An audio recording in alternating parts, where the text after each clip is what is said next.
The child was the first thing he saw.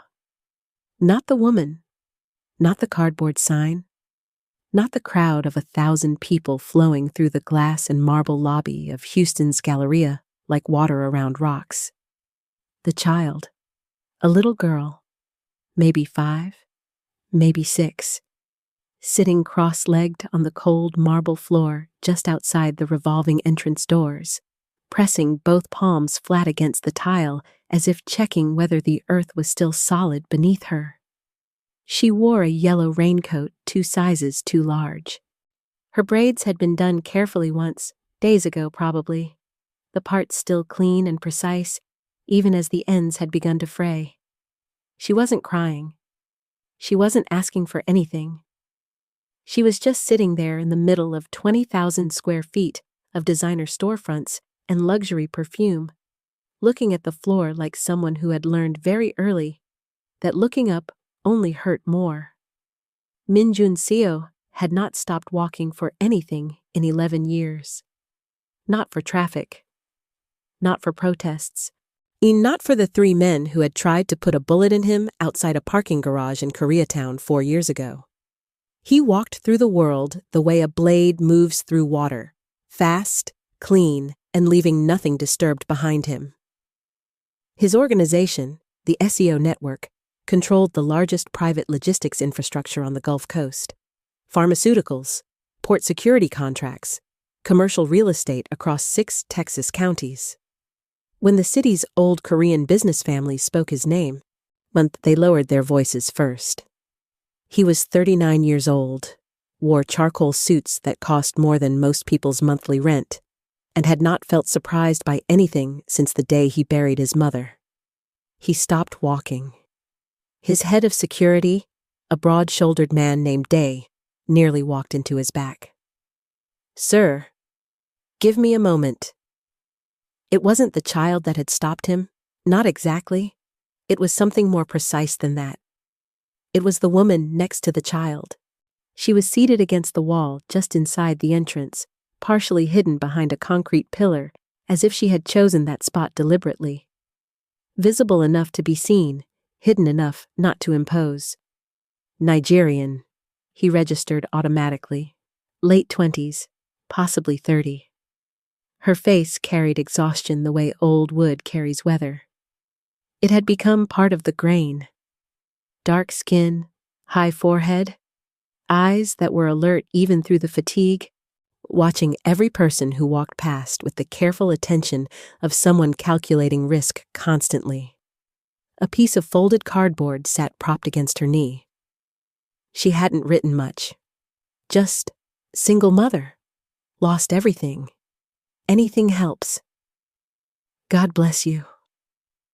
Her hands were folded in her lap, still, patient, not performing desperation, just enduring it.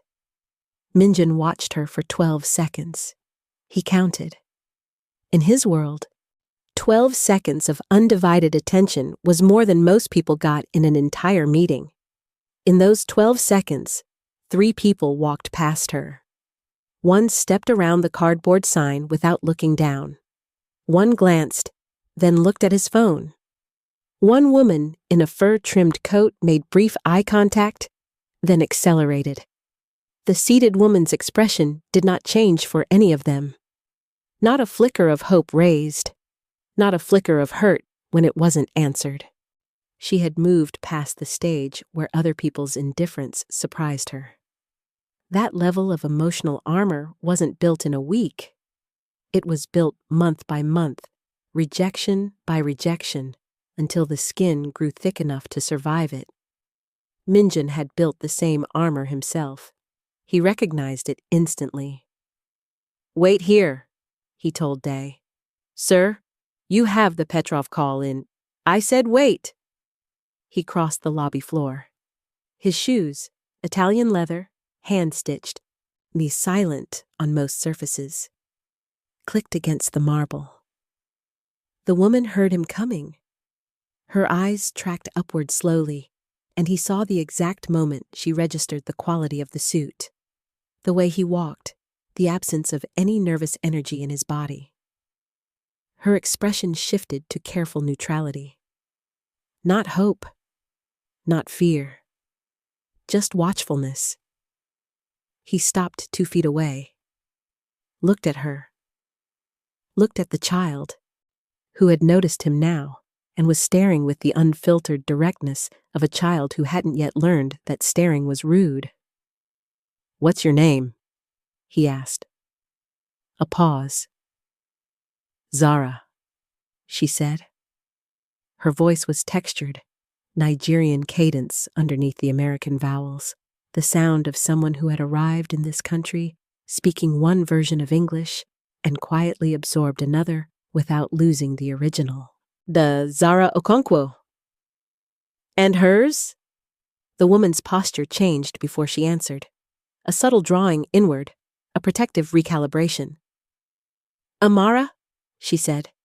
"She's 6. Minjun looked at Amara. Amara looked back at him with eyes that were large, brown, and entirely unimpressed by charcoal suits. She was holding something in both hands, a small plastic figurine, a lioness, worn smooth from handling. One of the ears was broken off. She didn't seem to mind. How long have you been here?" Minjun asked Zara. Something moved across her face. Not shame, exactly. Something more complicated. The expression of a person who has had to answer this question enough times that they've learned to answer it without bleeding. 4 months, she said. "We were in temporary housing through November. Then the program ended and the wait list for permanent placement it's long. 4 months. He looked at Amara again. The broken lioness. The careful braids coming undone at the ends. The yellow raincoat that was not hers. His grandmother had come to Seoul from Busan with nothing. He had heard this story so many times as a child that it had become mythology. A grandmother who arrived in a city that didn't want her with 2 children and 37,001 and built something from it through sheer refusal to stop. She had died in a 3-room apartment that she owned outright, having never once asked anyone for help, having never once received any. He had spent his entire adult life believing that story made him who he was, believing that survival without assistance was the only kind of survival worth respecting. He was starting to wonder if that belief had been a very sophisticated form of cruelty dressed up as philosophy. If you're new here, welcome. These are the kinds of stories we tell. Subscribe now so you don't miss what happens next. And tell us your location. We want to know how far the story went. He reached into the interior pocket of his jacket, not for his wallet. For something he had never given anyone outside of his organization in 11 years of running it. A black card. Matte finish, no visible branding on the front, no spending limit, no restrictions. His personal account, unlimited. Zara's eyes went to it immediately, then back to his face. He watched her read his expression. Watched her look for the angle, the trap, the punchline. He had the same instinct. He would have looked for the same things. 24 hours, he said. Take it. Buy whatever you want. No conditions, no one watching, no strings attached. The silence that followed was longer than he expected. I don't understand, Zara said carefully. Her voice hadn't changed pitch.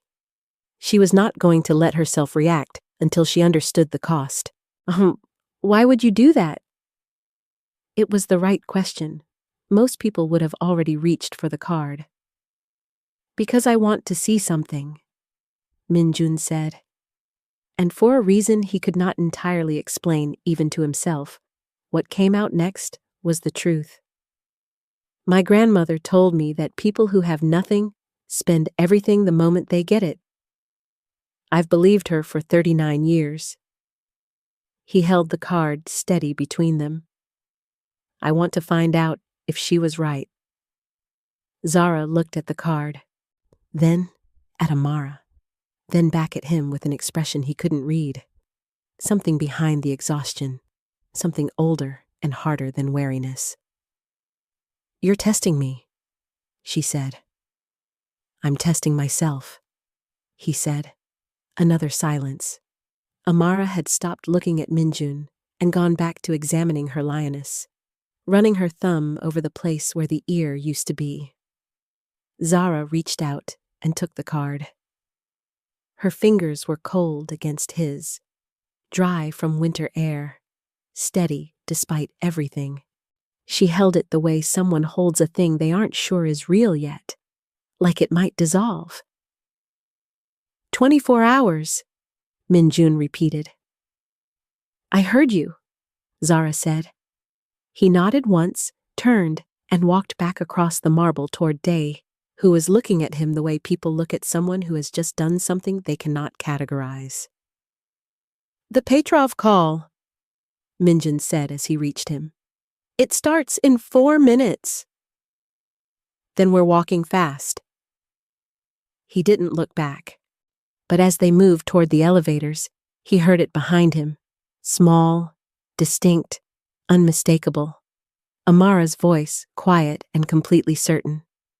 "Mama, the man forgot his card." And Zara's voice, lower. "No, baby, he didn't forget. He did not sleep that night." This was not unusual for Minjun. Sleep had always been something he managed rather than experienced. 4 hours, sometimes 5, V calibrated to keep his mind sharp enough to make the kind of decisions that kept 37 people employed and an unknown number of enemies at a careful distance. What was unusual was the reason he couldn't sleep. It was not the Petrov situation, which had been resolved by 6 p.m. with the clinical efficiency that all his situations were resolved. It was not the quarterly audit his accountant had flagged. It was not the message from his cousin in Seoul asking for a favor he would ultimately have to refuse. It was a credit card. Specifically, it was the absence of any transaction on that credit card. He sat at the desk in his River Oaks home, 8,000 square feet of careful architecture and controlled silence, with his laptop open to his banking dashboard. The card was linked directly to his personal account. Every transaction would appear in real time. He had set up a notification alert. Nothing. It was 11:47 p.m. He opened the browser and pulled up the Houston cold shelter system. There were 4 emergency shelters within reasonable distance of the Galleria. 2 had waiting lists that ran 2 and 3 weeks long. 1 accepted women with children, but had a curfew of 8 p.m., which meant if Zara and Amara were there, they were already inside and locked down for the night, unable to go anywhere even if she wanted to spend. The 4th was full. He closed the laptop, opened it again 30 seconds later. Still nothing. At 2:14 a.m., his phone buzzed. His whole body snapped to attention. Transaction alert, $44.18, Walgreens, Westheimer Road. He stared at it. $44? Walgreens? Not a hotel. Not a restaurant. Not a clothing store. Not the Apple store that was 300 meters from where he'd found her, whose glass walls were backlit and glowing like an invitation from a different universe. $44 at a pharmacy. He pulled up the transaction detail. The system only showed amount and merchant, not itemized purchases. He felt an irrational frustration about this. He wanted to know exactly what $44 at a pharmacy at 2 in the morning looked like when you were homeless and had been given unlimited money. He set the phone down on his desk, picked it up, set it down again. At 3:50 a.m., another buzz. Transaction alert. $31.67. Target, Richmond Avenue. War at 4:22 a.m., $12.40. Shipley Donuts, Westheimer. And then nothing again until 6:08 a.m. when a final alert came through, $890. Holiday Inn Express, Greenway Plaza. He was dressed and in the car by 6:45 a.m. His driver looked at him in the rearview mirror. "Where to, sir?" "Holiday Inn Express on Greenway." A pause. "Sir, you have a 7 a.m. Move everything." He arrived at 7:03 a.m. The lobby was the specific kind of functional that budget hotels had perfected. Patterned carpet, fluorescent warmth, a continental breakfast setup being restocked by a woman in a burgundy uniform. He stood near the entrance, unsure for the first time in a long time what he was actually doing or what he expected to find. Then he saw her. Zara was in the breakfast area. She had pulled a small table near the window where the morning light came through, and she was sitting across from Amara, who was eating a bowl of cereal with the total commitment of someone for whom breakfast had not always been guaranteed. Zara herself had a cup of coffee and a plate she hadn't touched. She was watching Amara eat. Just watching. With an expression that Minjun, who had spent his career reading rooms and reading people, had never seen directed at a person before. It was the specific look of someone who has been afraid for a very long time and has, for one morning, been given permission to stop. He almost turned around. Something about witnessing it felt like a violation, like he'd opened a door he wasn't meant to open and seen something private and irreplaceable on the other side. He didn't turn around. Zara noticed him before he reached the table. Her body shifted, not defensively, but with the alert recalibration he'd seen yesterday. Her hand moved instinctively toward Amara's shoulder, then stopped. "You came," she said, not surprised, not pleased, just noting it. "I came," he said. Amara looked up from her cereal, studied him for a moment. "You're the card man," she said. "Amara?" Zara said. "He is, though," Amara said reasonably, and went back to her cereal. Minjun sat down. He looked at the untouched plate in front of Zara. "You should eat." "I was going to." She picked up the fork, put it down again. "You want to know what I spent?" she said, not a question. "Yes." She reached into the pocket of her jacket, the same jacket from yesterday. Then he noticed and pulled out 3 receipts, folded precisely along their edges. She placed them on the table between them and smoothed them flat with her palm. Then she pushed them toward him and looked out the window. He picked up the first receipt. Walgreens, $44.18. Children's Tylenol, children's ibuprofen, amoxicillin. And he paused there because amoxicillin was prescription, and then he saw the notation. Pharmacy transfer, existing prescription. $0 copay applied, remainder $12.40. She had used the card to cover what insurance hadn't. Children's throat lozenges, a thermometer, a box of bandages in assorted sizes, the ones with cartoon animals on them, vitamin C gummies, saline spray, petroleum jelly. He set it down and picked up the second. Target, $31.67.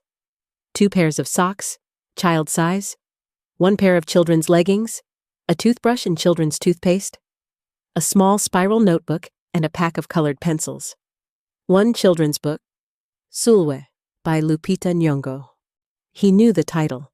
His organization donated to a literacy program that used it. He set it down. Third receipt, Holiday Inn Express. $890, 2 nights, the cheapest room with 2 beds. He looked up. Zara was still looking out the window. Her jaw was set in a way that suggested she was braced for something. A reaction, a judgment, a renegotiation of terms. "The Walgreens run," he said. "At 2 a.m., Amara was sick?" Zara's shoulders dropped a centimeter. She's had a cough for 3 weeks. I had the prescription, but I couldn't cover the transfer fee and what the insurance didn't take. I kept thinking I'd find a way." She paused. I found a way. The book, he said. Something in Zara's expression shifted. Not softness, exactly. More like the removal of one layer of armor. She saw it in the store display 2 months ago. We were in Target getting warm. She stood in front of it for 10 minutes. She didn't ask for it. She just looked at it. She picked up her coffee. She never asks for things. Minjun looked at Amara, who had finished her cereal and was now using the colored pencils from the Target bag to draw something in the new spiral notebook with total absorbed concentration. The broken lioness sat beside the notebook, standing guard. You have $1,000 left on the card, Minjun said. The room is paid for 2 nights. You spent $140 total outside of the room. Zara said nothing. You didn't buy yourself anything, he said. Amara needed things, Zara said, as if this were a complete sentence, as if it closed the subject entirely. He stared at the 3 receipts laid flat on the patterned hotel tablecloth. A pharmacy run at 2 a.m. for medicine a child had needed for 3 weeks.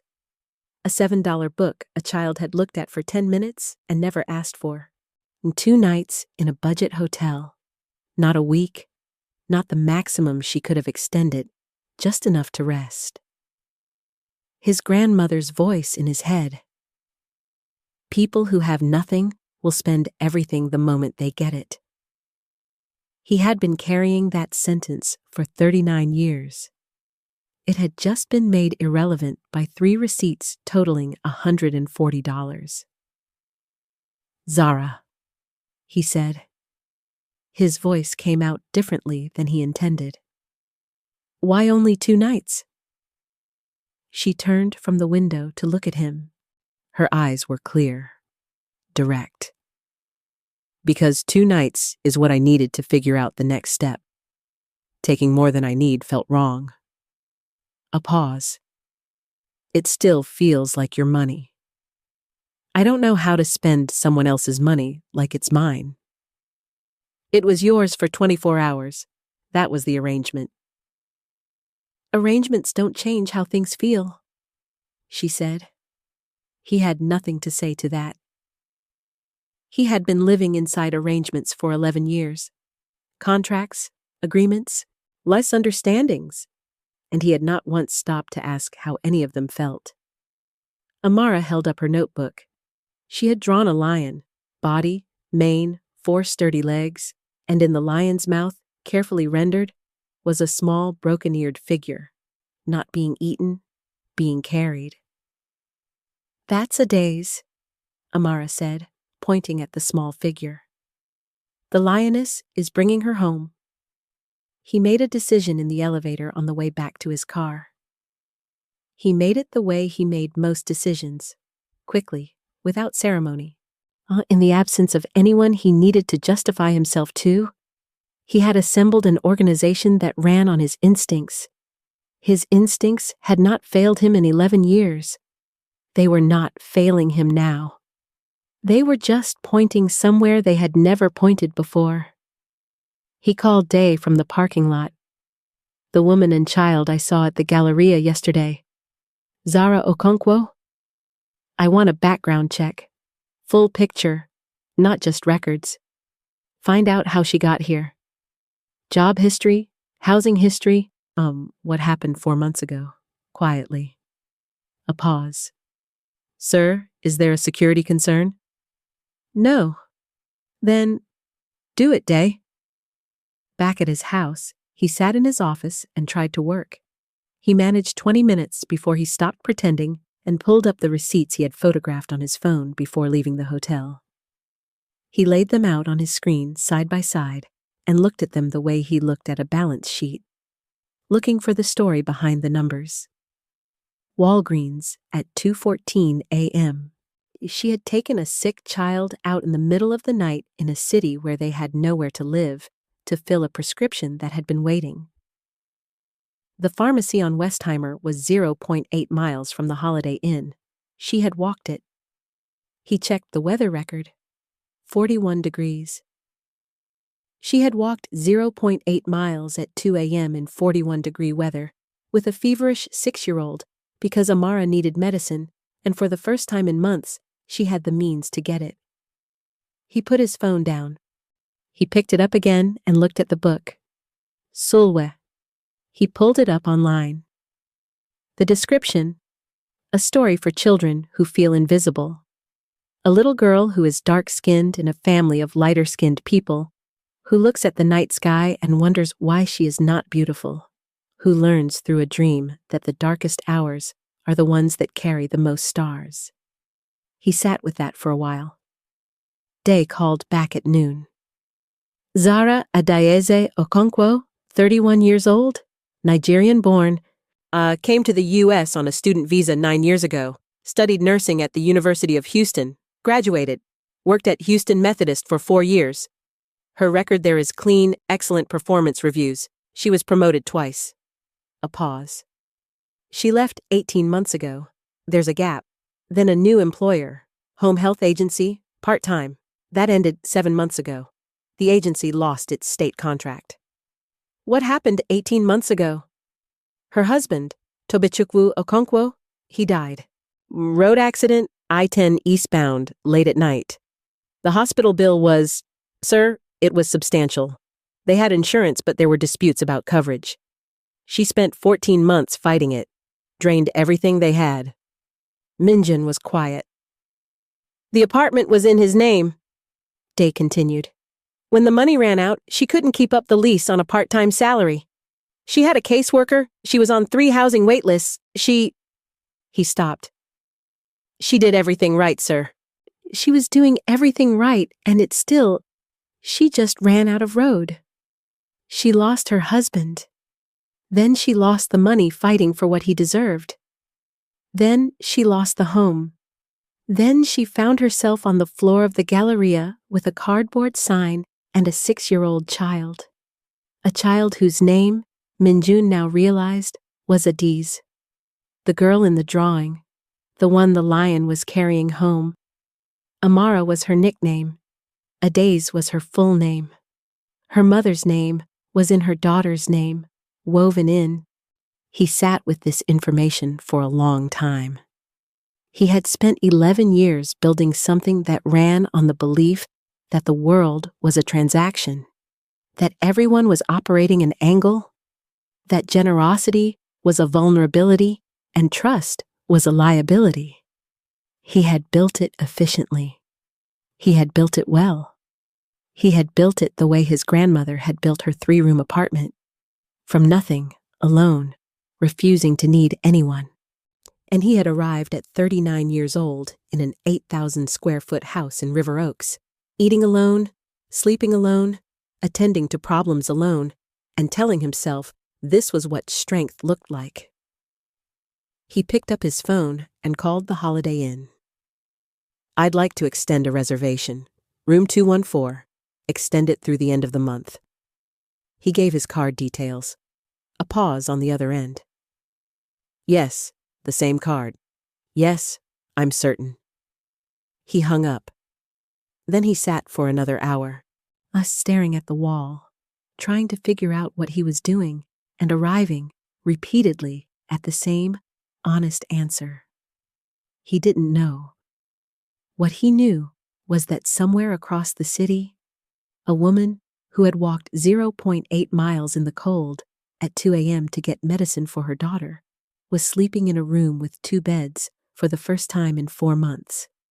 He knew that a 6-year-old named Adiz was reading a book about a girl who learns that the darkest hours carry the most stars.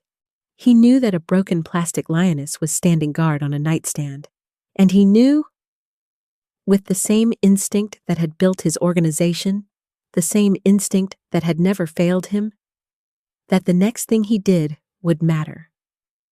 He opened his contacts, scrolled to a name he had not called in 2 years. A woman named Priya, who ran a housing advocacy nonprofit he had quietly funded 3 years ago when she'd approached him at a gala and made a case so clean and logical he'd approved it on the spot and then never thought about it again. He called her. She answered on the second ring, surprised. He explained what he needed. Not everything, just the outline. Single mother, nursing credentials, 4 months displaced, 2 housing waitlists, a child in first grade age who needed enrollment. What would it take to move faster? Priya was quiet for a moment. Are you asking me to prioritize someone over people who've been waiting longer? No, Minjun said. I'm asking you what resources actually exist that she might not know about. She's done everything through official channels. I want to know if there are unofficial ones. Another pause. Give me until tomorrow. Thank you. He hung up, looked out the window at his perfectly maintained garden, his perfectly maintained gate, his perfectly maintained life.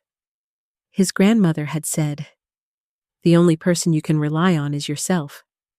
She had said it as wisdom. He had received it as gospel. But his grandmother had been a woman who built her apartment alone in a city that didn't want her, and had died in 3 rooms having never once asked for help. She had survived. But Minjun stood now in 8,000 square feet, and could not name a single person in it who made it feel like home. Could not point to one choice he had made in the last decade that had anything to do with love. He was beginning to think his grandmother had been the strongest person he'd ever known, and the loneliest. He didn't want to die in a version of her 3 rooms. He pulled up the hotel confirmation on his phone. Room 214. Extended through the end of the month. He put the phone in his pocket, stood up, went to the kitchen. His vast, pristine, a rarely used kitchen, and made himself a simple meal for the first time in months because his housekeeper had the day off and there was no one to do it for him, and because something about the afternoon felt like it required him to do something with his hands. He made rice. Just rice. The way his mother had taught him before she got sick, the way she'd stood beside him in their small Koreatown kitchen and told him that knowing how to feed yourself was the first form of dignity. He ate standing at the counter, alone, in 8,000 square feet of silence, and for the first time in 11 years, the silence bothered him. Priya called back at 8:47 the next morning. Minjun was already at his desk, which was not unusual. What was unusual was that he had been sitting there for 40 minutes without opening a single file, staring at the framed photograph on the corner of his desk. His mother, 32 years old, standing outside a laundromat in Koreatown with her arms crossed and her chin up, squinting into California sun like she was daring it to blink first. He had looked at that photograph 10,000 times. That morning was the first time it made him feel something other than pride. "I found 3 things," Priya said, skipping pleasantries in the way of people who spend their days solving urgent problems. First, there's a Harris County Emergency Stabilization Program specifically for displaced healthcare workers. She qualifies.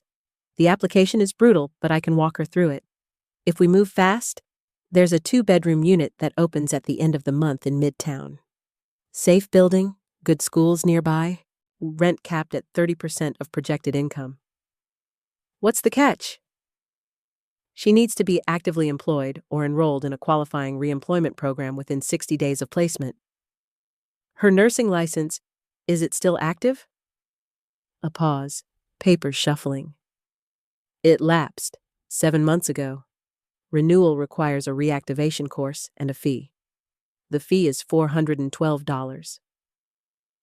$412. The number sat in his chest like a stone. She had been carrying a lapsed nursing license for 7 months, the credential that could rebuild everything, because of $412. Second thing, Priya continued, Houston Methodist still has her on file as a former employee in good standing. I have a contact in HR. I can't promise anything, but there's a rehire pathway for nurses who left voluntarily or for documented hardship. Her case is documented. And the third? Amara. She's been out of school for 4 months. In Texas, that triggers automatic enrollment support through the district. A social worker should have been assigned to their case weeks ago. Somewhere something fell through the cracks. I can fix that by end of day. Get her into the nearest elementary with a good record. Start her Monday. Minjun was quiet for a moment. Priya, he said. How long would this have taken her alone? Navigating it herself? No connections? No shortcuts? The pause that followed was not hesitation. It was honesty being assembled carefully. 6 months, minimum, more likely a year. The system is designed to help people who already have enough stability to wait for help. People who are actually at the bottom keep sliding while they wait. He thanked her, told her he'd cover any fees that needed covering. She started to ask a question. He could hear it forming. And he said, Don't ask me why. Just help her. Already am, Priya said, and hung up. He sat in his office for a long time after that call. Outside his window, River Oaks was doing what River Oaks always did, looking immaculate and expensive and wholly indifferent to the rest of Houston existing 8 miles away. He had chosen this neighborhood because it was the kind of address that communicated power before he even walked into a room. He had paid for the geography of intimidation. He had paid for distance. $412. He opened his laptop, transferred the amount to a holding account. Then he dialed the hotel. Room 214, still occupied. Good. He did something then that he had not done in 11 years of running his organization. He got in his car without day, without a driver, without an agenda dressed up as a courtesy visit.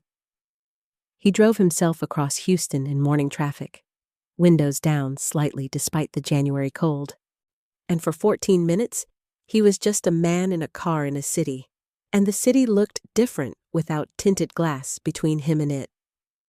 He stopped at a bakery on Westheimer that he passed every day without ever entering.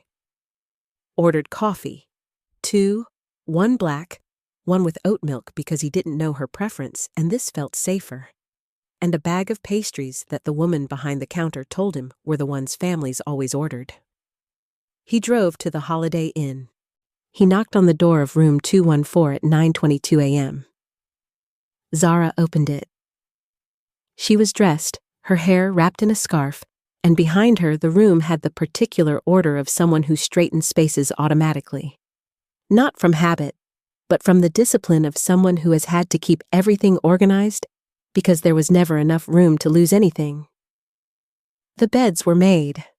Amara's colored pencils were arranged by color on the small desk. The spiral notebook was closed, the broken lioness on top of it. Zara looked at him, then at the coffee, then back at him. Oat milk or black? He said. A long pause. Oat milk, she said, and took it. He handed over the bakery bag. Amara materialized from the bathroom, looked at the bag with the instinct of a child who has learned to notice food, and looked at Zara with precise, silent eloquence. Sit down first, Zara said. Amara sat. Minjun sat at the small desk chair. Zara sat at the edge of the bed, and for a moment they all three existed in a room together with pastries and morning light and the specific awkwardness of a situation that had no social script. You extended the room, Zara said. Not an accusation, not gratitude yet, just fact. I did. I found out this morning when I went to check out. I know. She looked at him steadily. You can't just keep doing things without asking. He respected that. He respected it more than he expected to. You're right, he said. I should have asked. I apologize. She blinked. He suspected she had not been expecting the apology. Why are you here? She said. The 24 hours are over? That was the arrangement. I found out some information yesterday, he said. About your nursing license, about programs you qualify for. I'd like to share it with you. Not as charity. As information you're entitled to and that no one has given you. Something shifted in the room. Not quite suspicion. Not quite openness. Something between them. How did you find out about my nursing license? Zara asked. I had someone look into your situation. He said it directly. If she was going to trust him with anything, she needed to know who she was dealing with. A man who moved through the world with resources she didn't have and had used them without permission to learn things about her life. I should have told you before I did it. I didn't. That was wrong. The room was quiet. Amara had finished her pastry and was watching them both with the alert attention of a child who understands that the conversation happening over her head matters. What did you find? Zara said finally. He told her. All of it. Priya, the housing program, the reactivation course, the rehire pathway at Methodist, Amara's enrollment support. He laid it out the way he'd laid out the receipts the morning before. Clean, precise, without editorial. When he finished, Zara was looking at her coffee cup. The license fee, she said quietly. $412. I've known about the reactivation course for months. She stopped. I had the money once. I used it for food. It's been transferred. It's ready whenever you are. She looked up sharply. I didn't agree to that. I know. You can't just...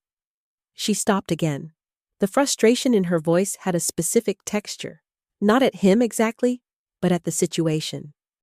At the version of the world where someone else's $400 sat between her and everything she'd built. I'm not a project, she said. No, he said. You're a nurse who's been surviving a system that kept failing you while you did everything right. $400 is not charity. It's a corrected error. The silence stretched. Outside, Houston moved through its morning. Traffic, a distant siren, the particular low hum of a large city that doesn't stop for anyone's grief or grace. Amara starts school Monday, Minjun said. If you want, Priya arranged it. The school is 0.4 miles from here. Good ratings, breakfast program. She doesn't have to wait. Amara looked at her mother, then at Minjun. Is it a good school? She asked seriously. Very good, he said. Amara considered this, looked at her lioness. Okay, she said, and went back to her notebook. The Zara made a sound that might have been a laugh. It was the first time he'd heard it. It was short and involuntary, and she pressed her lips together immediately afterward, as if she hadn't meant to let it out. Why are you doing this? She said. Not the version of that question from the lobby. The survival mode version, checking for threat. A different version, an honest version. He looked at the room, at the made beds and organized pencils and the broken lioness standing guard over the notebook. At Amara, who was drawing again, tongue pressed to her upper lip in concentration. Because I built something large, he said, and forgot to build anything true. 3 weeks passed. This surprised Minjun. Not that the weeks passed. Time moved efficiently in his life, accounted for, allocated, utilized. What surprised him was how they passed, not as transactions, not as the managed calendar of someone running an organization, but with the specific texture of weeks that contained something real. He had not planned to keep showing up, but Priya needed signatures, and it was easier to bring them in person. And then the reactivation course enrollment required a notarized form, and he had a notary at his office. And then Amara had her first day of school, and Zara had texted him, the first time she'd initiated contact, a photograph of Amara at the entrance of Poe Elementary, backpack enormous on her small shoulders, one expression set with the seriousness of someone beginning a significant undertaking. He had looked at that photograph for longer than he would ever admit to anyone. He started coming by in the evenings sometimes. Not every evening. Not with announcement. He would call ahead. Zara had made clear, firmly, that showing up unannounced was not acceptable, and he had adjusted to this without argument because she was right. And he would bring food or something Amara needed for school, or nothing except the company of another person in a room. He discovered things.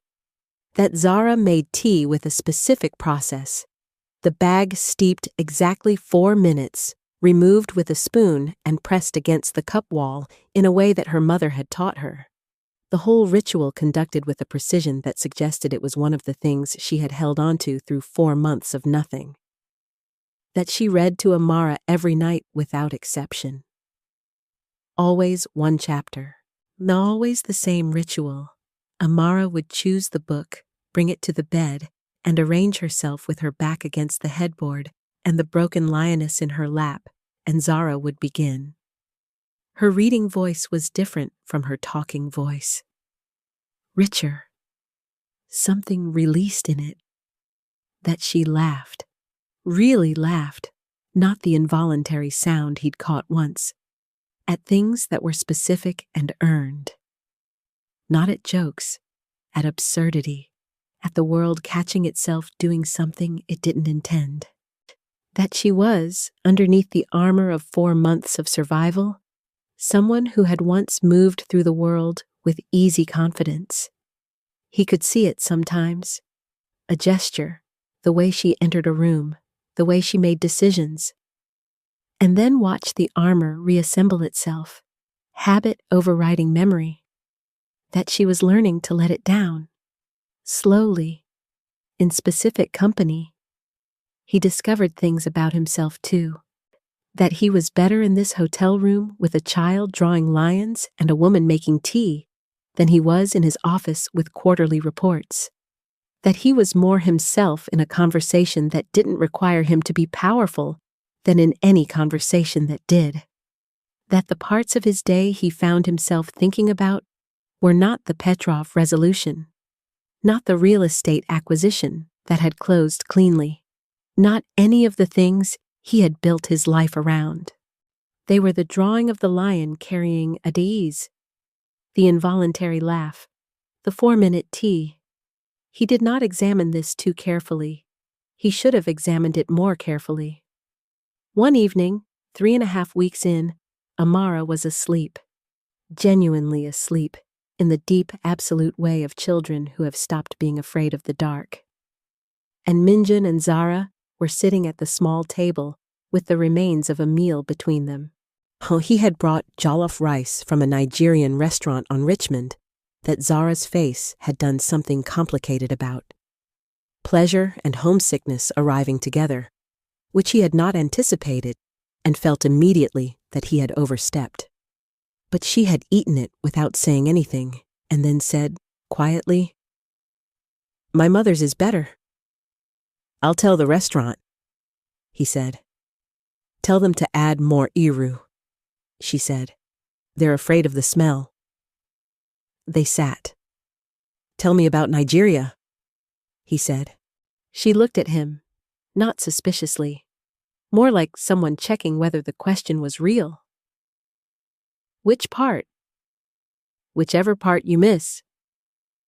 She was quiet for a moment. Then she told him about Enugu, about her mother's kitchen in the morning, stockfish and palm oil, the smells so specific and complete that describing it made her voice shift, about the compound where she grew up, her aunties hanging laundry, the generator cutting out at random hours, everyone complaining about it every time and adjusting without missing a beat. About the way her father used to wake up before dawn and pray out loud, his voice steady as a river in the dark house.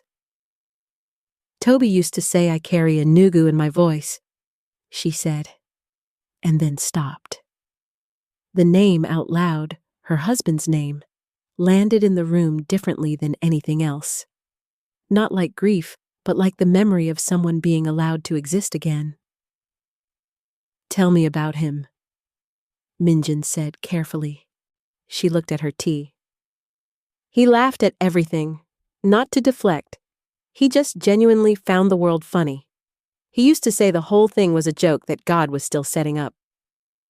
A pause. He would have found you very funny.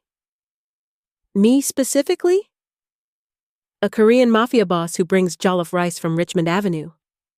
Her mouth curved. He would have had questions. Minjin said nothing.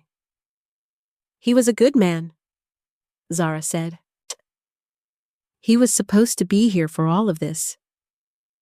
She looked toward the closed bedroom door. Amara doesn't remember him the way she'll remember him when she's older. Right now, he's mostly a photograph and a smell she associates with safety. But she draws him sometimes. She puts him in the pictures with the lioness. The one carrying a day's home? Minjin said. Zara looked at him. You remembered. I remember things. She held her teacup in both hands. When Toby died, I didn't fall apart. I didn't have time to fall apart. Amara was too. There were bills and phone calls and forms, and I just kept moving because moving was the only thing that kept me upright. She paused. I think I've been moving ever since. I'm not sure I know how to stop. You stopped, he said. In the lobby. You sat down and stopped. I ran out of road. Sometimes that's the only way. She looked at him across the small table with its cleared plates and her cooling tea, and the lamplight making the room feel smaller and warmer than it was. You're not what I thought you were, she said. What did you think? When you first came over in that coat, I thought you were performing. Rich person guilt. You'd give me $20 and feel clean for a week. A pause. Then the card. I thought it was a trap, or a game. Was it? She looked at him steadily. No, I don't think you knew what it was either. He found he had nothing to argue with in that. I've been asking myself, she said slowly, why I took it. I've replayed that moment 10 times. Every instinct I had said don't. Say thank you and don't. But I looked at Amara and I thought, just once. Let someone help. Just once. Stop being the only thing standing between her and the cold. Her voice remained steady through this. She had made peace with it, or was in the process. I bought her medicine and a book and 2 nights off the floor. That's all I needed. And the rest of the month you're using? He said. That I'm paying back, she said immediately. When I'm working again, I want a number. Zara, I want a number, she said again. Quietly, not hostile, but with a clarity that was not negotiable. I will not owe something that doesn't have a shape. Give me a shape, and I can work with it. He looked at her for a long moment. 0, he said. She opened her mouth. You already paid, he said. 3 receipts, $44.31 and change and a book. You prove something to me that is worth more to me than the cost of a hotel room and a license fee. We're settled, Zara. She didn't argue again. But she held his gaze for a long moment with an expression he could not fully read. Something between acceptance and the careful gathering of a thing she would carry forward. Minjin, she said. His name in her voice, first time she'd used it without prompting, had the specific weight of someone deciding to trust something for real. Yes. Thank you, she said. Simply, without performance, the way she'd meant it since the beginning, and had been waiting until it felt clean enough to say. The call came on a Thursday. Minjin was in a meeting with 3 men who handled a logistics contract along the port of Houston. The meeting was unremarkable, the kind of conversation that ran the machinery of his organization. All numbers and territory and the polite language people use when everyone in the room is aware that the stakes are high and no one wants to say so directly. His phone buzzed. He glanced down. Zara. He had never left a meeting for a personal call. Not once in 11 years. "Excuse me," he said, stood up, and walked out. He answered in the hallway. "What's wrong?" "Nothing's wrong." Her voice was strange, not distressed. Something else entirely. Stretched thin over something it was trying to contain. I needed to tell someone and you're—" She stopped, collected herself. "I got the call from Methodist, the rehire pathway. They want me back, full-time, starting February 15th. The hallway was very quiet. "Zara," he said. "I know," she said. And then the thing she'd been containing came through. A sound, short and fierce, like something that had been compressed for a very long time finally being released. Not quite crying, not quite laughing. Something that was both and was older than either. He stood in the hallway outside his conference room with 3 men waiting inside and listened to Zara Okonkwo let herself feel something she had not let herself feel in 18 months. "I haven't told Amara yet," she said when she'd pulled herself back. Her voice was still slightly unsteady at the edges. "I'm going to wait until tonight. Do it properly." "How?" "We have a thing," she said. "When something good happens, real good, not just okay, we do what we call opening the sky. We go outside and we look up and we say the thing out loud to the sky, and then we come back in. Toby started it." A pause. "We haven't done it in a long time." He stood in the hallway and felt something he had no previous reference for. The experience of being allowed into something small and specific and irreplaceable that belonged to another person's life. Not as an observer, as someone trusted with the knowledge of it. "Go do it," he said. "Both of you. Tonight." "Okay," she said, and then, "I wanted you to know first." He went back into the meeting. He processed the remaining 40 minutes professionally. He said the right things, and the meeting ended, and the 3 men left satisfied. And then he sat alone at the conference table for 11 minutes, which was 9 minutes longer than he ever sat alone anywhere, and thought about a woman and a child standing outside a budget hotel in January, looking up at a Houston sky saying the name of good things out loud. He pulled out his phone, sent one message to Zara. "I'm glad." She replied 40 seconds later. A photograph. The Houston night sky above the Holiday Inn parking lot. Dark blue, a handful of stars visible even through the light pollution. The edge of a yellow raincoat at the bottom of the frame. He set the phone face down on the table. Then he put his face in his hands for a moment, just a moment, and felt the specific sensation of something in him, something sealed and cold and long untouched, beginning to come open. That same night, his phone rang at 11:18 p.m., a different kind of call. The voice on the other end was one he recognized immediately. A man named Chul, who ran operations for a rival network, the Bayek organization, that had been circling the port contracts for 2 years. Chul spoke in Korean. The message was clean and without preamble, the way messages between organizations like theirs always were. "We know about the woman and the child." Minjun's hand tightened around the phone. "The boss finds it interesting," Chul continued, "that you've become attached to a civilian. He wants you to know he noticed." The line went dead. He sat with the phone in his hand for a long time. He had made a mistake. Not in helping Zara. That was not the mistake. The mistake was that he had been careless. He had visited the hotel in his own car. He had been seen entering and leaving a budget hotel on Greenway Plaza with no operational reason. And in the world he lived in, visibility without purpose was an invitation for interpretation. The Bayek organization had interpreted it correctly. He called Day.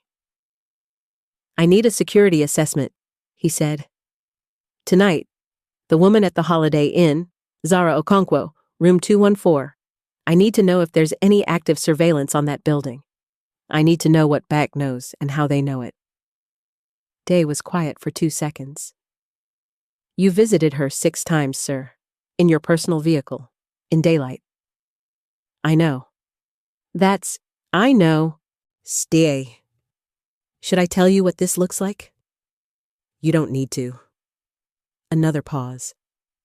"I'll have the assessment within 2 hours." He went to the window.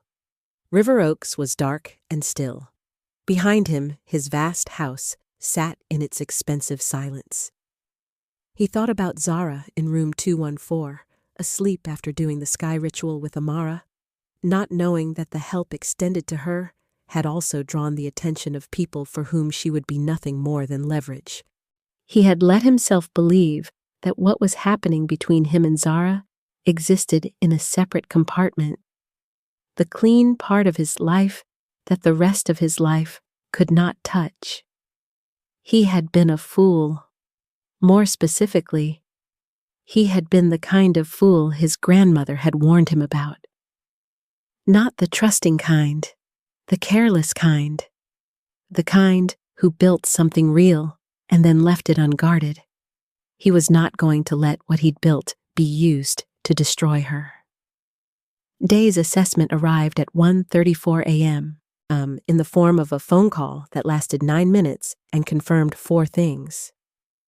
First, a car had been running surveillance on the Holiday Inn since Tuesday.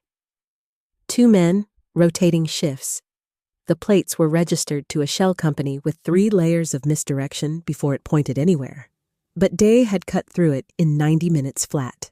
Beck Organization. Second, they had photographed Minjun entering and exiting the hotel on 4 separate visits. They had run Zara's name and obtained her background file. The same information Day had assembled, but through less careful channels, which meant at least one data broker had been involved, and the information was not contained. Third, Chul's call had not been a warning. It had been a test of his reaction. If Minjun moved to protect her visibly and urgently, it confirmed the attachment was real and exploitable. If he did nothing, they would wait and see. Either way, they were watching. Fourth, there was no active threat to Zara yet was doing significant work in that sentence. Minjun ended the call and thought for exactly 4 minutes. He arrived at a decision with the same efficiency he brought to all decisions, but with a specific added weight. The knowledge that this decision was not about territory or contracts or the careful machinery of his organization. Wow. This decision was about a woman who had walked 0.8 miles in 41-degree weather to get her daughter medicine. A woman who had donated to a shelter while homeless. A woman who had just stood in a parking lot under a Houston sky and said good news out loud to the stars. The decision was, she would not become collateral.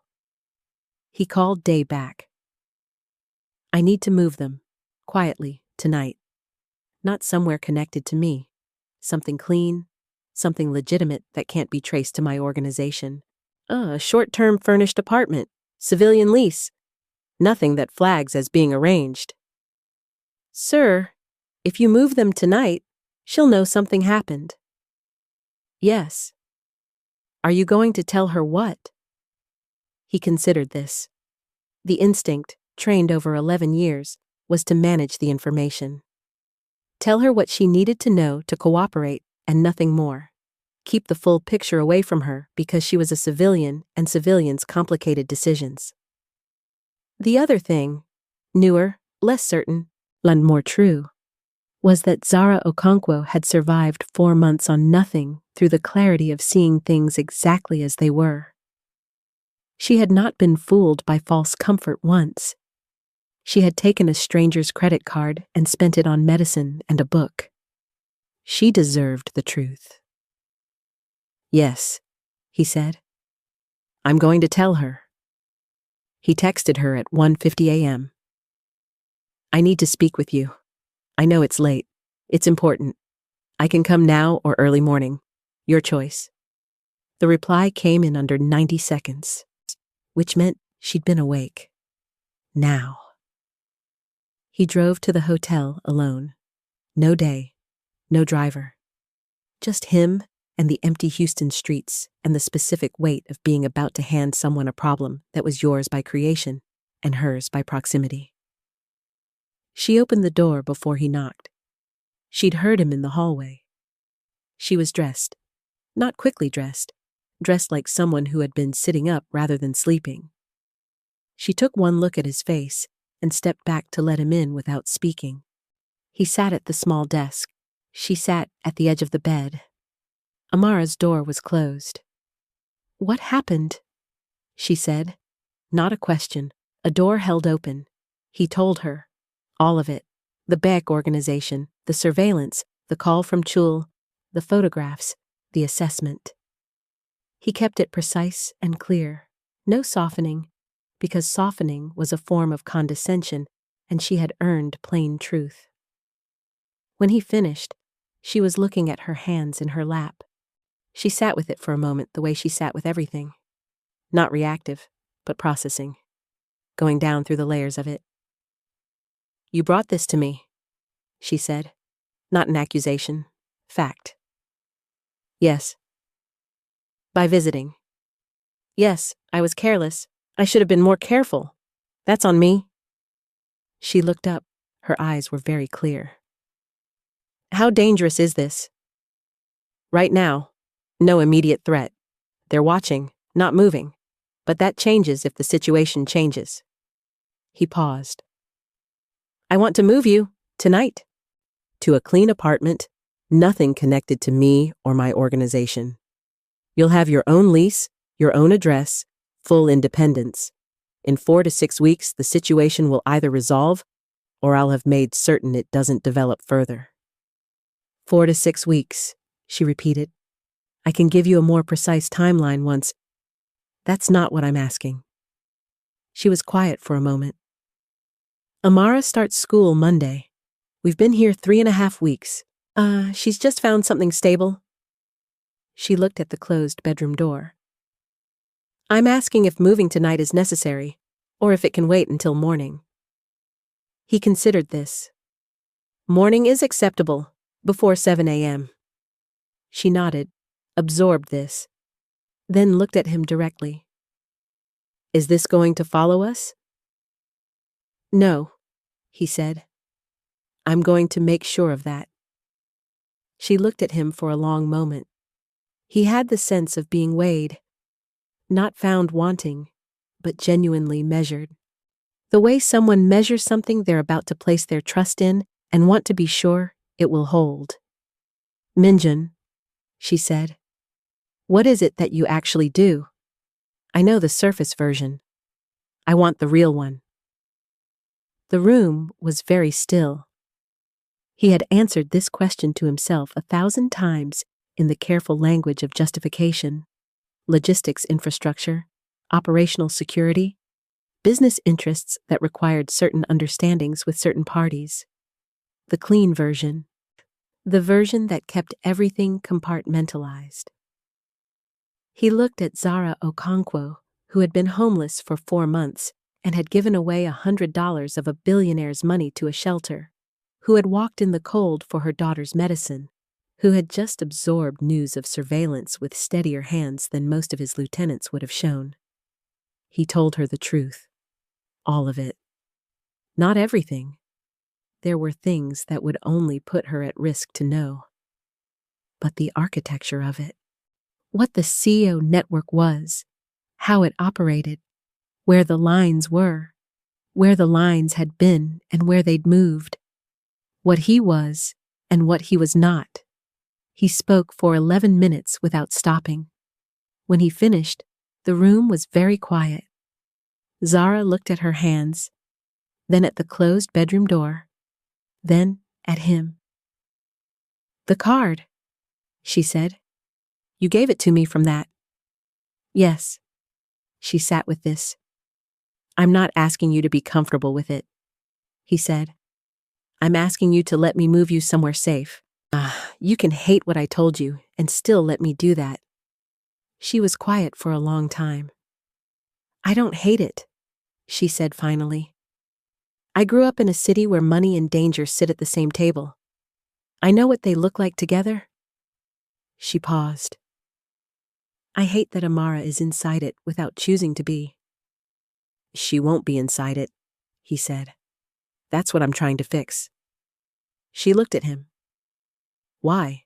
You could simply disappear, walk away, whatever this is between us." She stopped, let that phrase hang, then continued. "You don't owe us anything. You taught me something worth more than I knew to ask for," he said. "And you're in this because of me. I don't walk away from things I caused." She held his gaze. Outside, Houston hummed and turned. "We'll be ready by 5, she said. "Let Amara sleep until then." He nodded, stood, started toward the door. Minjun. He turned.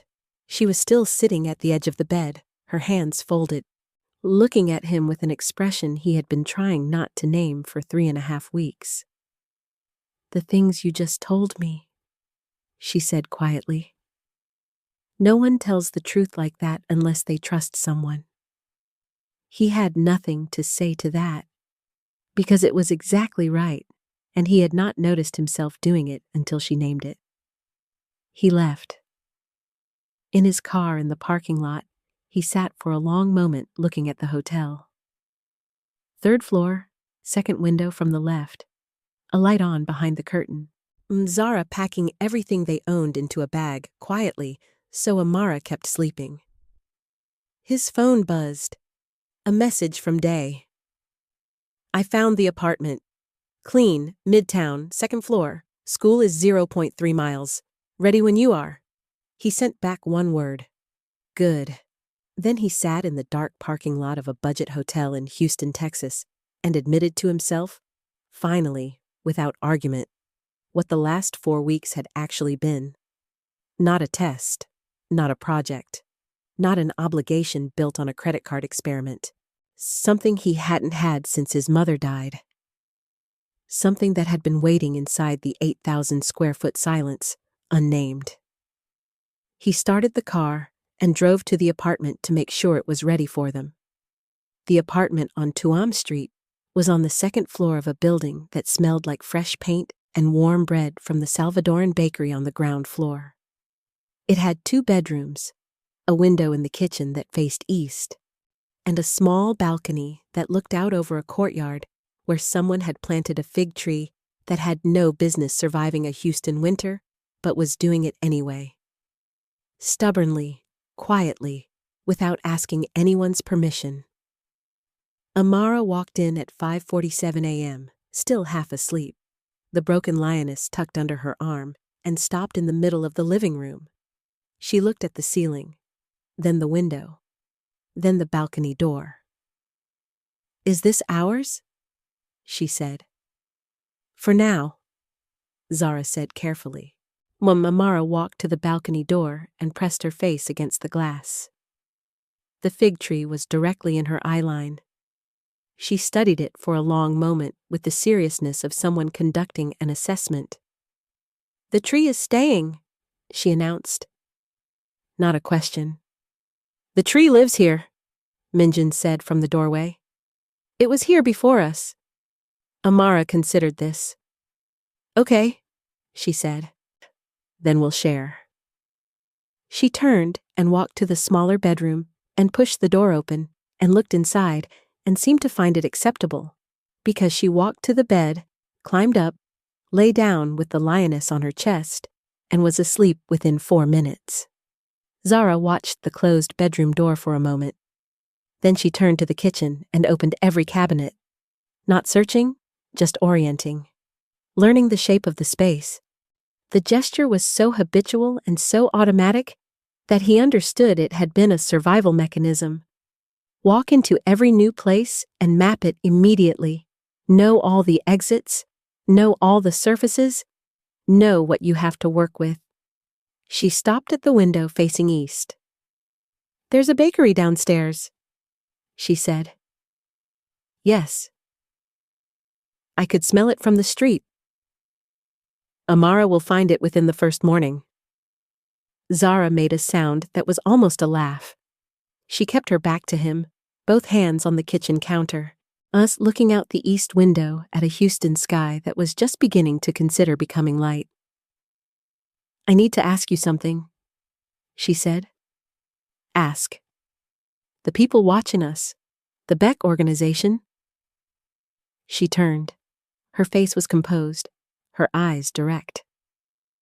She had slept for perhaps 2 hours and moved everything she owned at 5 in the morning, and she looked steadier than most people looked after a full night's rest. "Are they watching because of me specifically, or because of you?" "Is the threat about what I am to you, or about testing whether you have a vulnerability at all?" He held her gaze. "The second one. So, if you walked away from us, the threat disappears," he confirmed. "Yes." She nodded slowly, processing. "I'm not walking away," he said. "I know," she said. "I'm not asking you to. I'm asking you to understand that I know what I'm inside. I'm not confused about it. I don't need protecting from the information." She paused. "I need to know that what you're doing to resolve it is real and not just—" She searched for the word. "Not just containment. Not you managing the situation until it's convenient to step back." "It's not containment," he said. "Then what is it?" The kitchen was very quiet. Somewhere below them, the bakery was beginning its morning, the muffled industry of ovens and early hours. "Something I don't have a word for yet," he said. "But that I'm not stepping back from." She looked at him for a long moment. The way she looked at things, she was deciding to believe. "Okay," she said, and turned back to the east window. He left 20 minutes later. She didn't walk him to the door. She was already making tea. The specific 4-minute process, the bag, the press of the spoon, and the domesticity of it. The absolute naturalness of her moving through this kitchen at 6 in the morning like it was already hers. It did something to his chest that he carried with him all the way back to River Oaks and sat with alone for the rest of the morning. The resolution of the Bayek situation took 11 days. He would not detail the mechanics of it to Zara, and she did not ask for them. She understood, had made clear she understood, the shape of the world he moved in. What she asked for and received was a single clear confirmation when it was done. He sent it on a Tuesday. One message. "It's resolved. You're clear." She replied, "Thank you." Then, after a pause of 47 seconds, he noticed a second message. "Come for dinner Friday. Amara wants to show you something." He arrived Friday at 7 with plantains from a West African market on Bissonnette that he had spent 45 minutes finding, because Zara had mentioned once, in passing, that her mother fried plantains on Friday evenings, and the smell was indistinguishable from the concept of home. Zara opened the door, looked at the plantains, and looked at him with an expression that was not quite manageable. "Where did you find those?" "There's a market on Bissonnette." "That market is 40 minutes from River Oaks." "I was in the area," he said. She looked at him. "You were not in the area." "No," he admitted. I wasn't. She took the plantains. Something moved across her face. The specific expression of someone receiving a kindness that was too precisely aimed, that knew them too well, that could not be deflected as generic generosity. The kind that asks to be felt. She felt it. He saw her feel it. She turned to the kitchen before she let him see the rest. Amara appeared from the hallway. She was carrying the spiral notebook. A new one, this one nearly full, and she held it out to him with both hands, the way someone presents something formal. I made you something, she said. He took the notebook, opened it. Every page was a drawing. Houston streets, the hotel room, on the Galleria lobby, her mother at the east window, the fig tree in the courtyard. Minjun himself, rendered in the precise style of a child who draws what she sees rather than what she knows. Tall, dark-suited, always slightly to the side of the frame, never quite in the center of the scene. Watching, present, never imposing. That was how she had seen him for 11 weeks. Slightly to the side, always there. The last page was a lion, larger than the others she'd drawn, standing in the center of the frame this time, not carrying anyone, not defending, just standing. And beside it, drawn smaller, a figure with a broken ear that Amara had clearly tried to reattach in pencil, the repair lines visible and deliberate. The lioness was whole now. She'd fixed it in the drawing because she couldn't fix the plastic. He stood in the hallway of the Tuam Street apartment and looked at that drawing for a long time. Do you like it? Amara asked, now watching him with the direct assessment of a child waiting for an honest response.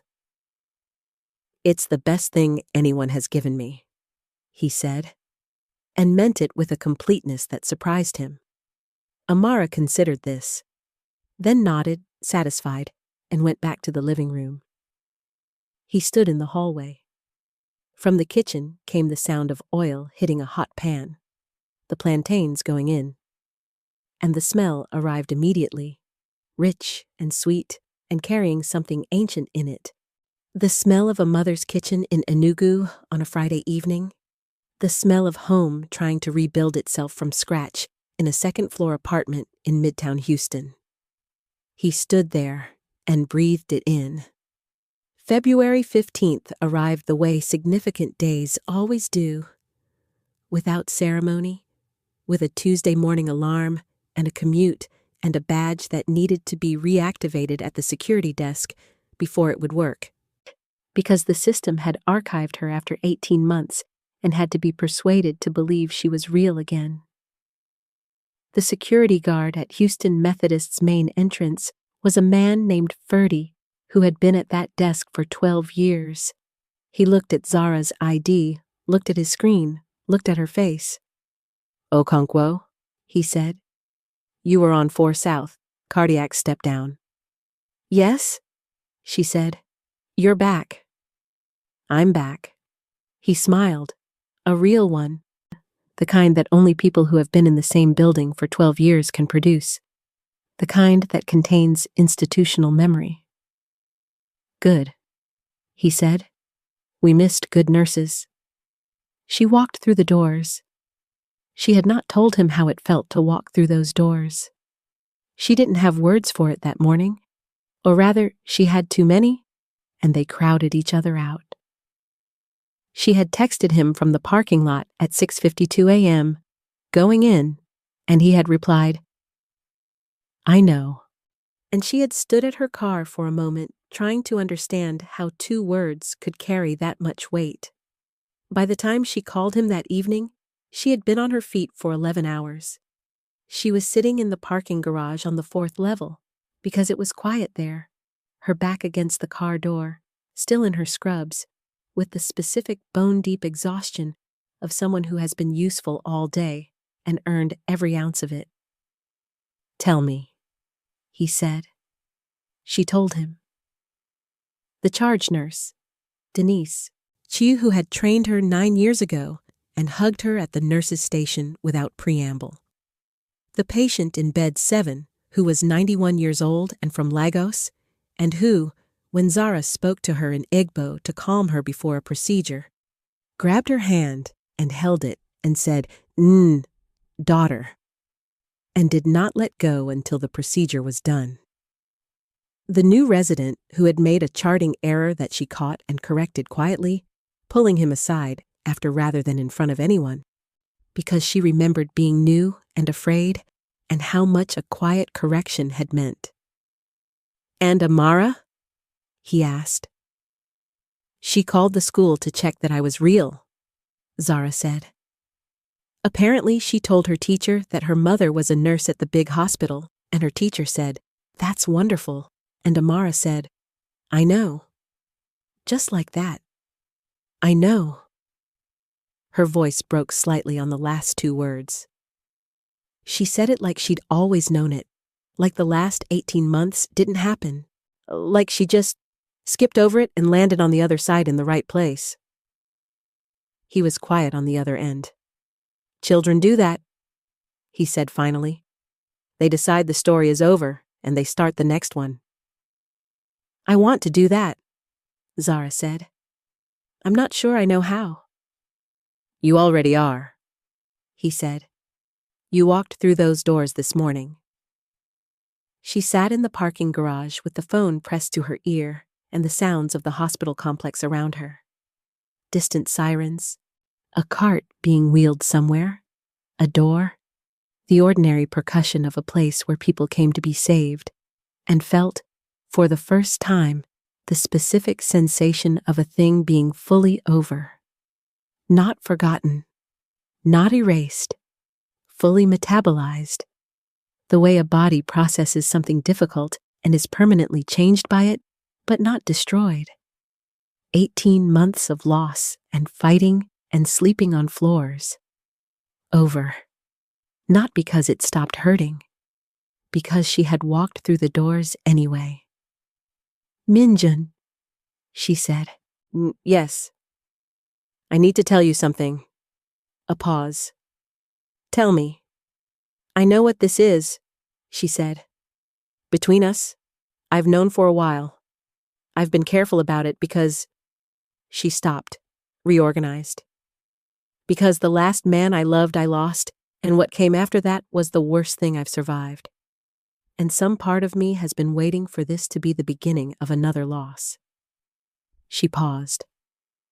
"I'm tired of waiting for it." The parking garage was very still. "I'm not going anywhere," he said. His voice was different, lower, the register of something that had been waiting to be said. "I know," she said.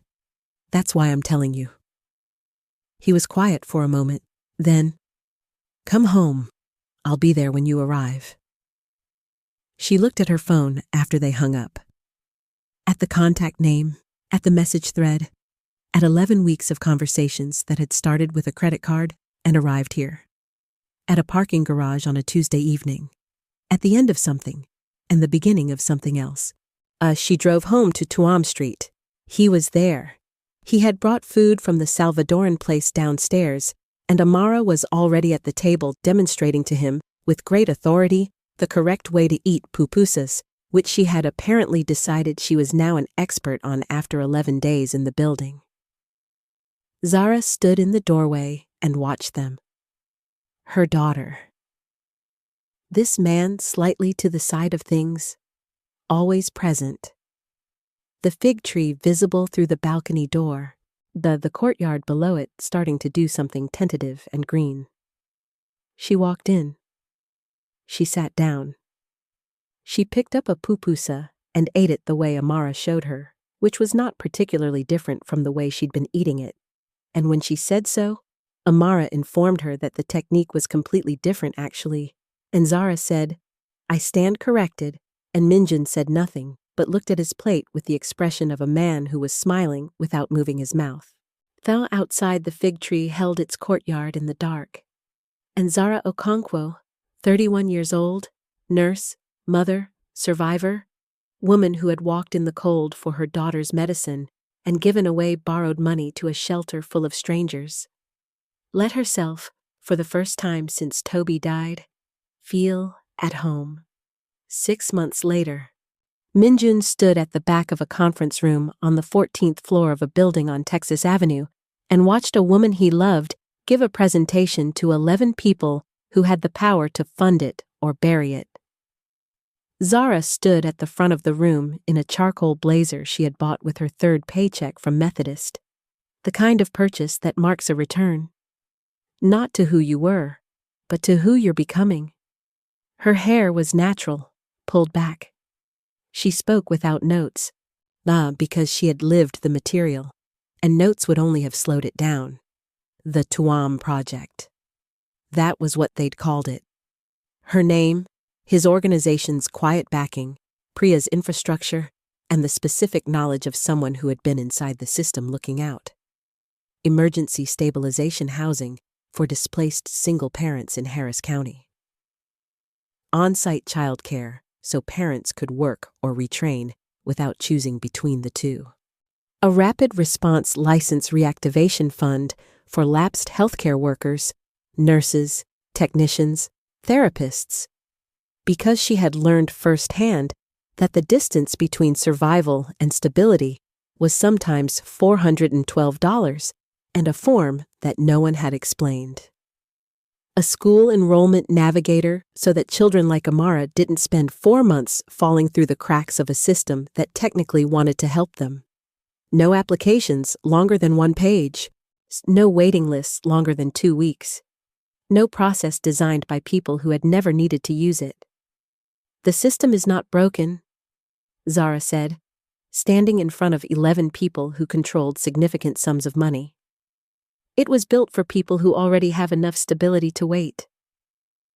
I'm asking you to help us build something for the people who can't. The room was very still.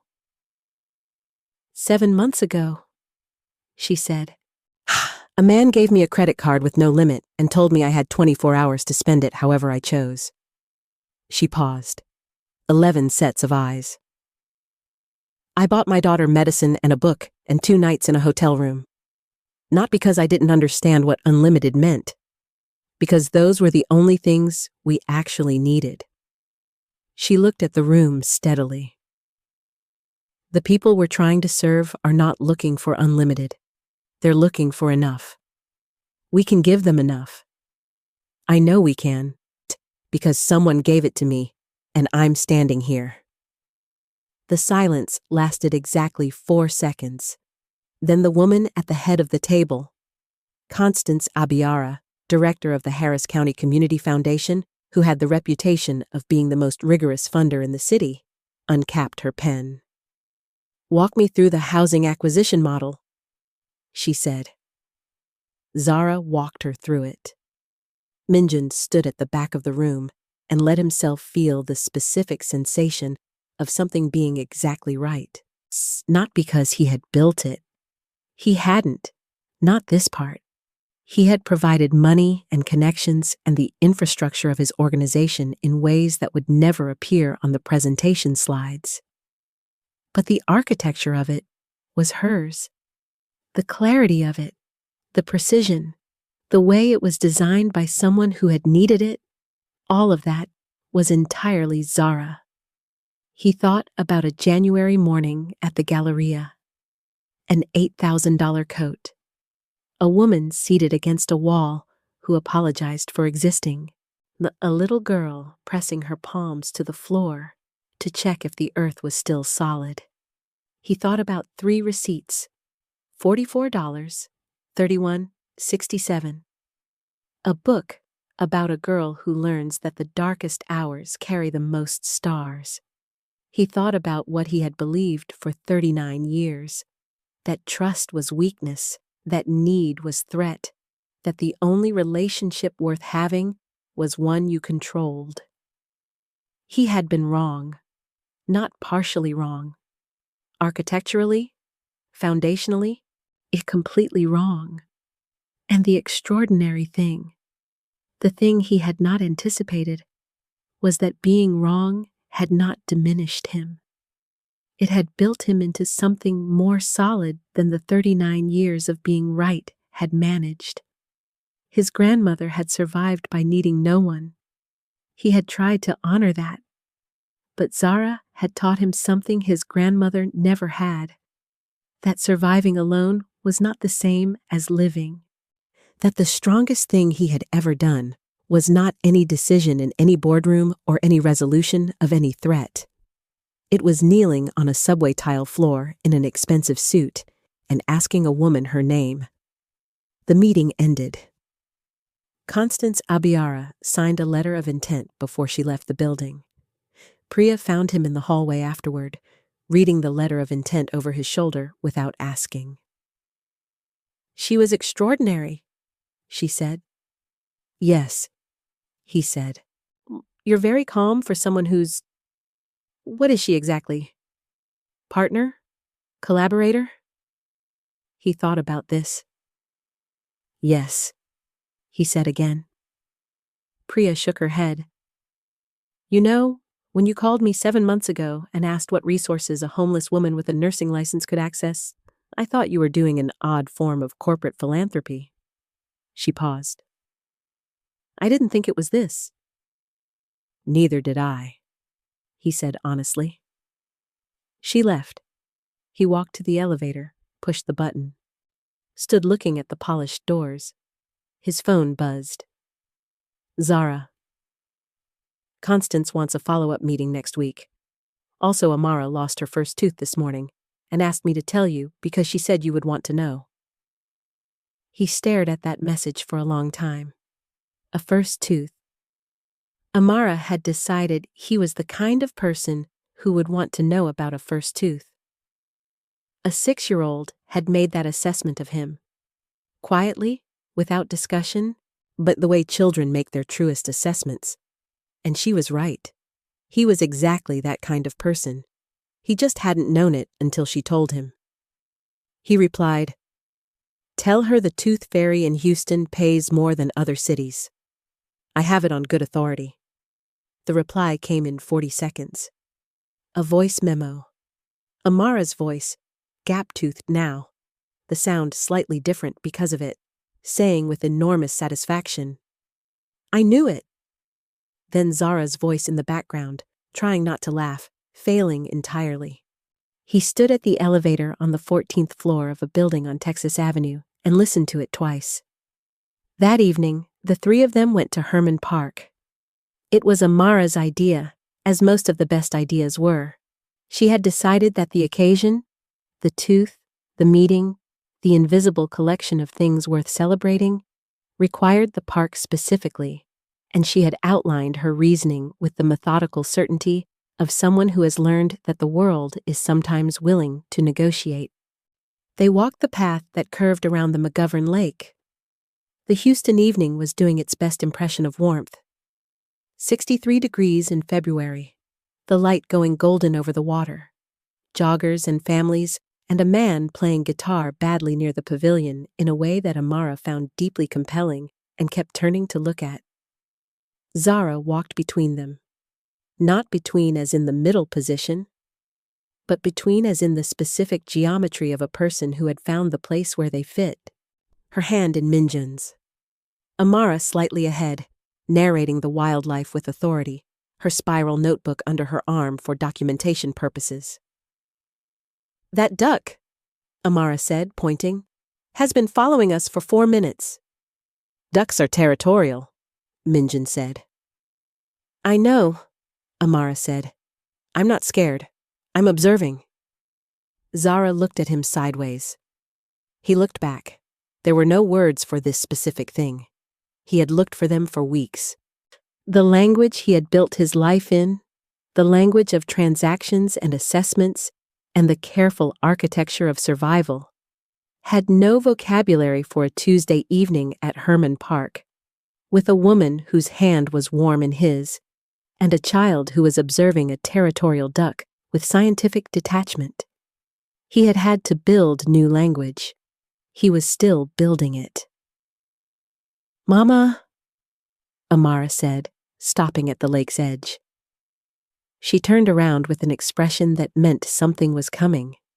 An idea, no, a question, a pronouncement of some kind. Can we do it? The sky thing? Zara looked at the lake, at the evening sky above it, not dark yet, not fully light, the specific blue of a sky in transition, holding everything at once. She looked at Minjun. He didn't know the ritual fully. He knew the outline. Toby's ritual, the good news ritual, the saying of things out loud to the sky. He had not been included in it before. He looked at Zara to understand whether he was included now. She held out her other hand. He took it. The three of them stood at the edge of McGovern Lake. A Nigerian woman who had survived 4 months on nothing and rebuilt everything. A Korean man who had spent 39 years believing survival required solitude and had just discovered he was wrong. And a 7-year-old girl who had decided the lioness was whole now, and the fig tree needed sharing, and that tonight's sky was big enough for everything they had to say to it. Amara went first, because she always went first. I got a tooth out, she said to the sky, and we got a house, and Mama's a nurse again, and... She paused, thought about it. And I have a really good drawing notebook. She nodded, satisfied, Sky adequately informed. Zara went next. She was quiet for a moment. The lake moved lightly. Someone's radio drifted from the pavilion. The badly played guitar found a chord that was almost right. Toby? She said quietly. Not to the sky exactly. To whatever was larger than the sky. We made it. We made it. And she's going to be okay, and so am I. Her voice held steady for this. She had practiced this without knowing she was practicing. All those months, holding steady when there was no reason to. Thank you for the time we had. Thank you for her. She squeezed Amara's hand. I love you. I'm going now. She didn't mean going as in leaving. She meant going as in forward. The specific direction of someone who has mourned a thing fully and completely and is now facing the other way. Minjun understood this without her explaining. She turned to him, both of them looking at the sky now, the last of the daylight going gold above the lake. You don't have to, she said. I know, he said. He looked up. He thought about his grandmother's 3-room apartment in Seoul. His mother standing at a laundromat in California squinting into the sun. 8,000 square feet of silence. A credit card extended like a bridge between 2 different worlds. 3 receipts laid flat on a hotel table. A notebook full of drawings. A child pressing her palms to the floor to check if the earth was solid. I was wrong about most things, he said to the sky. And I am grateful for it. That was all. It was enough. Amara looked up at him, then at the sky, then back at him with the direct, unfiltered honesty of a child who has decided something. You can be in our family, she said. If you want, we have room. The lake was still. The guitar player found another almost chord. A duck moved across the water with the absolute serenity of something that belongs exactly where it is. Zara did not look at Minjun. She didn't need to. She was smiling at the water, and the smile was the kind that had been arriving slowly for 7 months. Not the survival smile, not the armor, but the old one, the Enugu on a Friday evening one, the one that knew what home smelled like and had found it again. He looked at Amara. I want, he said. Amara nodded briskly, the matter settled, and turned to watch the duck. Minjun stood at the edge of McGovern Lake in Houston, Texas, on a February evening that was doing its best impression of warmth, holding the hand of a woman who had rebuilt her life from a cardboard sign and a stranger's credit card, and the absolute refusal to spend borrowed money on anything except love. He had given her 24 hours and unlimited resources. She had spent $44 on medicine and a $7 book on learning to see yourself as beautiful in the dark. He had thought he was testing her. She had been, without knowing it, the proof he had needed his whole life. That the thing he had been building toward was never the empire. It was this: a lake at golden hour, a child with a notebook, a hand in his. The knowledge that the earth beneath his feet was solid, tested and confirmed by someone who had already checked. He had given her a credit card with no limit. She had given him back himself. And somewhere behind them, on the path through Herman Park, a 7-year-old girl was narrating the behavior of a territorial duck to no one in particular. Her spiral notebook open, her broken-eared lioness drawn whole on the last page, the repair lines visible and deliberate and entirely, unmistakably, on purpose. Subscribe and turn on notifications so you don't miss our next story. Share this with someone who needs to believe in something good today.